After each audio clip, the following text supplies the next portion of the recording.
오늘 우리가 공부하실 관은 하나님의 절대주권 세 번째 시간, 하나님의 주권과 창조 중에 이제 지구와 동물 창조에 대해서 한번 보도록 하겠습니다.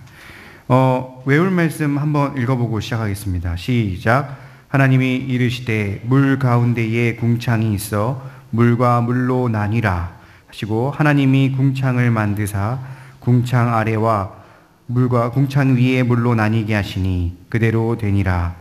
하나님이 궁창을 하늘이라 부르셨으니라. 저녁이 되고 아침이 되니 이는 둘째 날이니라. 아멘. 하나님께서 이제 빛과 어둠을 만드신 다음에 우리가 천체에 대해서 배우고, 또 그 천체를 지나서 이제 우리가 알고 있는, 살고 있는 지구와 이 동물의 창조에 대해서 잠깐 살펴볼 건데요. 첫 번째로 지구의 창조에 나타난 하나님의 주권을 한번 보겠습니다. 우리 밑에 작은 1번 한번 읽어보겠습니다. 시작. 하나님의 능력이 지구를 붙잡고 계심이 지구 창조에 나타난 하나님의 주권이다.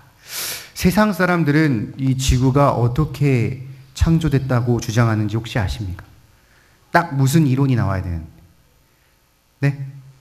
빅뱅 이론이라고 하죠. 그러니까 원인은 알 수 없지만 어떠한 폭발로 인해서 이 지구가 생겨났다. 그런데 이 이론을 설명하려면 과학에서는 항상 뭘 먼저 세우죠? 가설을 세웁니다. 가설은 사실입니까? 가짜입니까? 가짜죠. 그러니까 그 가짜에 이거는 이랬다 치고 그 다음에 이렇게 돼서 진행됐을 것이다 라고 세운 게 그냥 빅뱅 이론이라고 보시면 되겠습니다. 그러니까 말 그대로 사실 엄밀히 따지면 과학도 소설이고 과학도 종교다라는 말이 과학자들 사이에서 나오는 말이 과언이 아닙니다. 하지만 우리는 창조론을 믿고 있죠. 그렇다면 하나님께서 이 지구를 어떻게 창조하신 그 가운데 어떻게 주권을 내셨는지, 그 가운데 첫 번째로 하나님의 능력이 지구를 붙잡고 계셨다라고 나와 있습니다. 이 욥 26장 7절 말씀을 보시면요, 그는 북쪽을 허공에 펴시며 땅을 아무것도 없는 곳에 매다시며 라고 표현했습니다. 그러니까 이 지구가 마치 아무것도 없지만 거기에 매달려 있는 것처럼 표현한, 정말 하나님의 이 만드신 창조를 설명할 수 없는 이 욥의 이 찬양을 볼 수 있는 겁니다. 그러니까 이 하나님이 만드신 지구를 인간으로서는 감히 섭렵할 수 없음을 우리가 볼 수 있다는 것이죠. 밑에 보시면 창세기 1장 2절에 하나님의 영은 수면을 운행하시니라 라고 되어 있습니다. 여기에 운행하시다라는 뜻을, 우리가 보통 운행하다면 뭔가 이렇게 진행하시다라는 뜻인데, 이게 이 원어로 같은 단어가 어디에 쓰였나를 살펴본다면 신명기 32장 11절을 보시면 복음 마치 독수리가 자기 보금자리를 어지럽히며 하며 자기 새끼 위로 너풀거리며 할 때 이 너풀거리다와 같은 뜻이라고 합니다. 또 한 가지 더 있는데, 우리 누가복음 1장 35절을 보시면 성령이 내게 임하시며 지극히 높으신 능력이 너를 덮으시니라. 그러니까 수면 위로 운행하시다라는 뜻이요, 너풀거리다는 뜻과 덮다라는 같은 단어로 원어가 같음을 볼 수 있다는 것입니다. 그러니까 이는 어떠한 모습이냐, 하나님이 이 지구를 어떻게 운영하시느냐, 마치 그 독수리가 새끼를 너풀거리면서 하듯이 조심스럽게 이 지구를 감싸듯이, 또는 성령이 덮듯이 바로 이 지구를 그렇게 운영해 나가신다. 즉 암탉이 달걀을 품고 신중과 고요 속에 새 생명을 창출되는 모습과 같이 하나님께서 그 지구를 이렇게 다스리신다라는 것을 우리가 주권을 통해 볼 수 있다는 것이죠. 두 번째 한번 읽어보겠습니다. 시작. 하나님이 말씀으로 지구를 창조하셨음이 지구 창조에 나타난 하나님의 주권이다. 하나님께서 지구를 어떻게 만드셨습니까? 말씀으로 만드셨죠. 그러니까 우리가 보통 딱 하면 뭐가 나와야 되죠? 네 글자. 하나님이 가라사대 이렇게 나온 것처럼, 하나님이 가라사대 뭐가 있으라 합니까? 그대로 있는 것처럼, 우리가 아까 읽었던 것처럼 물과 궁창이 나뉘고 하늘이 있고 여러 가지 하나님이 모든 것들을 말씀으로 만드신 것 자체, 그리고 그 위에 호수와 바다가 이르고 땅이 드러나는 것들, 이러한 모든 것들이 하나님께서 말씀으로 창조하심으로써 이 지구에 대한 주권을 드러내셨다라는 것입니다. 제가 추가적으로 더 설명할 게 없겠죠. 자, 세 번째 한번 읽어보겠습니다. 시작. 하나님의 지혜로 모든 법칙을 정하셨음이 지구 창조에 나타난 하나님의 주권이다.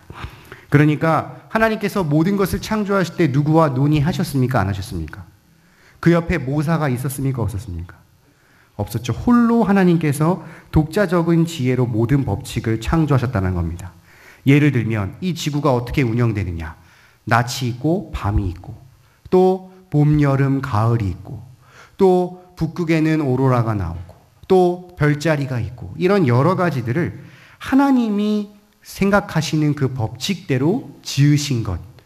우리가 아무리 강수량을 예측하려고 하고 우리가 아무리 가뭄을 예측하려고 하고 우리가 아무리 여러 가지 자연재해를 대비하려고 해도 그 예측이 100% 맞을 수가 없지 않습니까? 왜냐? 하나님이 지어놓으신 그 운영은 인간이 알 수가 없다는 겁니다. 하나님만이 정해놓으신 그 법칙대로 이 지구가 계속해서 운영돼 가는 것. 그것이 바로 하나님의 주권이라는 것을 우리가 이 세 가지를 통해서 볼 수 있겠습니다. 자, 두 번째로 넘어가겠습니다. 동물 창조에 대한 하나님의 주권. 첫 번째 한번 읽어볼까요? 시작. 동물을 각기 그 종류대로 창조하셨음이 동물 창조에 나타난 하나님의 주권이다. 동물들이 여러 종이 있다는 건 세상 사람들이 뭘 얘기합니까? 세상 사람들이 여기까지 동물이 있다는 것은 무슨 론이라고 하죠? 보통 진화론. 자, 그럼 진화라는 것은 이 세상에 있을까요? 없을까요? 없습니까? 그럼 펭귄하고 오리는 뭐죠? 샌데 날지 못하는 건 뭔가요? 그럼 진화는 있을까요? 없을까요? 없습니까? 끝까지 없습니까? 진화는 있죠. 그러니까 각기 생물이 자신의 환경에 맞춰서 변하는 진화라는 것은 있습니다. 그럼 진화론은 뭘 말하는 겁니까? 종과 종을 뛰어넘는 진화를 말하는 거죠. 그러니까 갑자기 포유류가 갑자기 파충류가 되는 거. 그러니까 그건 설명할 수가 없죠. 그럼 여기서 과학자들은 뭘 또 적용할까요?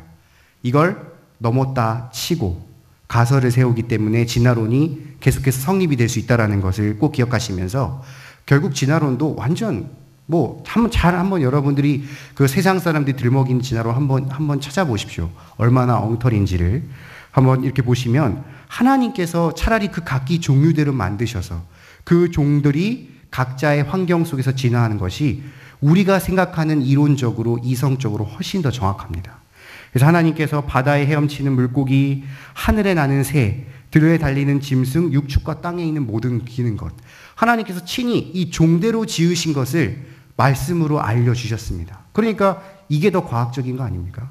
하나님이 종대로 나타나시고 그 종이 여우가 숲에 사는 여우는 숲에 있는 여우대로, 사막에 사는 여우는 사막의 여우대로 진화되고, 그게 더 제가 봤을 때는 과학적인 것 같은데 한번 여러분들 따로 공부를 한번 해보시면 아마 여러 종류로 도움되실 겁니다.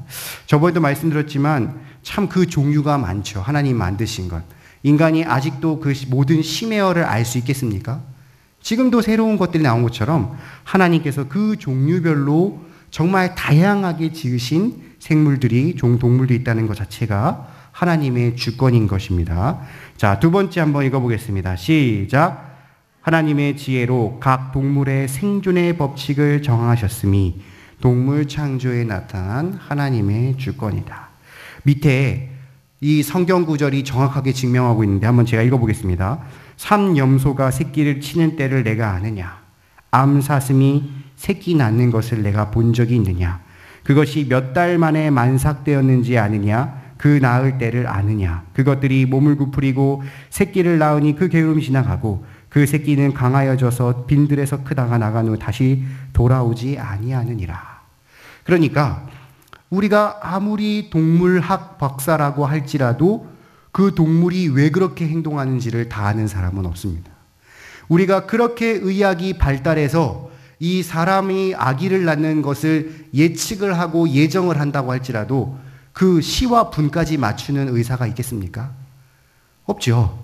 그러니까 하나님이 만드신 그 동물, 그러니까 어떤 동물은 맹수이고 어떤 동물은 초식동물이고 어떤 동물은 우둔한데 어떤 동물은 지혜롭고 어떤 동물은 크고 어떤 동물은 작은 그 모든 쓰임새와 그 법칙들을 인간은 알 수 없지만 바로 하나님이 정해놓으신 그 법칙대로 이렇게 저렇게 살아가게 하는 것, 그 모든 것들이 다 하나님께 영광을 돌려드리게 하는 이 모든 동물계의 법칙이 바로 하나님의 주권이라는 것을 꼭 기억하시면 되겠습니다. 참 답답한 게 얼굴 뭔가 보여드리면 참 쉽겠는데 말로 설명하기가 너무나 어렵습니다. 그래서 말씀에 있는 것을 그대로 보시고 딱히 어려운 것이 없으니까 그대로 보시고 공부하시면 충분히 여러분들이 아실 수 있을 거라고 생각합니다. 우리 주제 연구 넘어가겠습니다. 맞는 것 모두 고르십시오. 자, 1번에 1번. 맞습니까? 틀립니까? 지구를 붙잡고 계심이 지구 창조에 나타난 하나님의 주권. 맞죠? 자, 두 번째 좀 긴데 어떻습니까? 운행하는 것은 너풀거리고 덮으신 것. 신비로운 창세기의 모습. 맞죠? 자, 세 번째는 어떻습니까? 자, 지구 창조하신 것과 창조에 나타난 하나님 주권은 아무런 상관이 없다. 틀렸죠? 자, 네 번째는 어떻습니까? 지혜로 지구의 모든 법칙을 정하셨으면 지구 창조에 나타난 하나님의 주권이다. 맞죠? 다섯 번째는 어떻습니까? 그 결과는 아름답게 하셨다. 이것은 하나님의 절대 주권에 의한 것이다. 맞죠? 자, 두 번째 한번 보겠습니다. 두 번째도 맞는 것, 틀린 것. 자, 첫 번째 맞습니까? 맞고. 두 번째는 어떻습니까? 지혜가 없는 존재이므로 그 누구의 간섭도 받지 아니하며 아무런 법칙의 구속도 받지 않으며 제멋대로 살아간다. 틀렸죠? 하나님의 생존의 법칙을 정하심에 따라서. 세 번째는 어떻습니까? 맞죠? 이게 정답이죠. 네 번째는 어떻습니까? 주권과는 아무런 상관없는 말씀이다. 그러니까 오늘 주제 연구는 참 쉽죠. 상관이 없다면 틀린 거고 상관이 있다면 맞는 거니까 어려울 것이 없을 거라 생각합니다. 우리 교회를 위한 그 제목 꼭 읽어보시고 함께 기도해 주시며 또 설날이라서 또 이렇게 구역 모임 하시기 힘드시겠지만 또 시간을 한번 내보셔서 함께 또 모이기에 힘쓰시는 우리 모든 구역자님 되시길 바랍니다. 기도하겠습니다.